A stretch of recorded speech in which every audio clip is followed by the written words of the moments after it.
So you can see we have all the shingles pulled off, the asphalt shingles.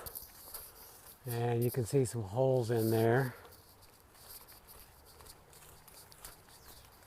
And one of the cross pieces had some rot in it, so I pounded that out.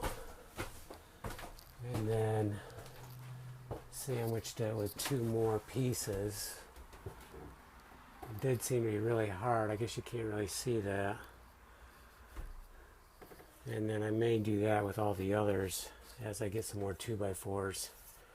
Not sure where they are right now, and I don't really need it. Structurally it's sound, except for these boards here, because you can't really see them in the dark.